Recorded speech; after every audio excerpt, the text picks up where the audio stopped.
మహారాష్ట్ర ఎన్నికల ఫలితాలు వెలువడుతున్నాయి. దీని ట్రెండ్ అంతా 288 స్థానాలు కలిగిన మహారాష్ట్ర అసెంబ్లీలో ఎన్నికల ఫలితాలు ఎలా ఉన్నాయంటే, మహాయతి కూటమి అంటే ఎన్డీఏ కూటమి అక్కడ మహాయతి అనే పేరుతోటి కూటమిగా ఏర్పడి పోటీ చేయటం జరిగింది. ఈ 288 స్థానాలకు గాను 220 స్థానాలకు పైగా మహాయతి కూటమి గెలుపు దిశగా ప్రయాణం చేస్తూ ఉంది. ఇక్కడ భాజపాకు స్వయంగా 126 స్థానాలు, శివసేన షిండే వర్గానికి 55 స్థానాలు, 39 స్థానాలు ఎన్సీపీకి చెందిన శరద్ పవార్ వర్గానికి దక్కే అవకాశం ఉంది.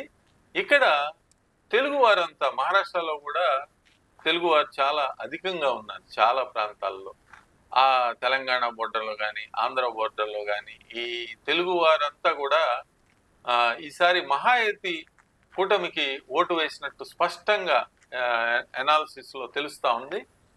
ఇక్కడ కూటమిలో భాగస్వామిగా డబుల్ ఇంజిన్ సర్కార్ ఆంధ్రప్రదేశ్లో ఉందన్న సంగతి అందరికీ తెలిసిందే.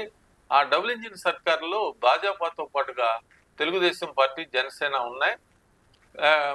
పవన్ కళ్యాణ్ అత్యధికంగా 3 రోజుల పాటు మహారాష్ట్రలో ప్రచారం నిర్వహించారు. ఆయన చాలా చోట్ల సనాతన ధర్మం దాని అవసరాన్ని కూడా వివరంగా తెలుగు వారందరికీ కూడా చెప్పడం జరిగింది.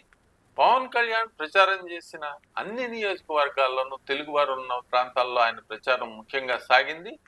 నారా చంద్రబాబు నాయుడు గారు కూడా మహారాష్ట్రలో ప్రచారం షెడ్యూల్ ఇచ్చారు. అయితే వారి సోదరుడు రామ్మూర్తి నాయుడు గారు మరణం వలన ఆయన మహారాష్ట్రకు ప్రచారానికి వెళ్ళలేకపోయారు.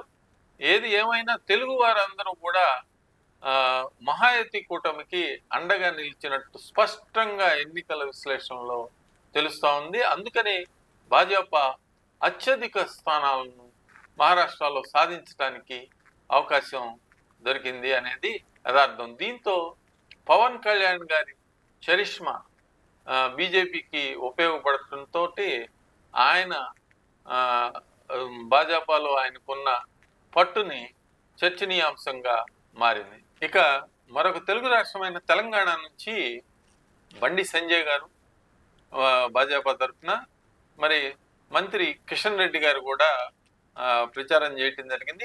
కాంగ్రెస్ తరఫున రేవంత్ రెడ్డి గారు అక్కడ విస్తృతంగా ప్రచారం చేశారు. ఏది ఏమైనా నాయకులందరూ పవన్ కళ్యాణ్ గారు, నారా చంద్రబాబు నాయుడు గారు, మరి బండి సంజయ్ గారు, కిషన్ రెడ్డి గారు వీళ్ళ ప్రచారం తెలుగు ప్రజలని ప్రభావితం చేసిందని చెప్పవచ్చు. మరిన్ని అప్డేట్స్ కోసం మా కాయ్ టీవీని సబ్స్క్రైబ్ చేసుకోండి. మా వీడియో కనుక మీకు నచ్చినట్లయితే లైక్ చేయండి, షేర్ చేయండి. మీ విలువైన అభిప్రాయాలను కామెంట్ బాక్స్లో తెలియజేయండి.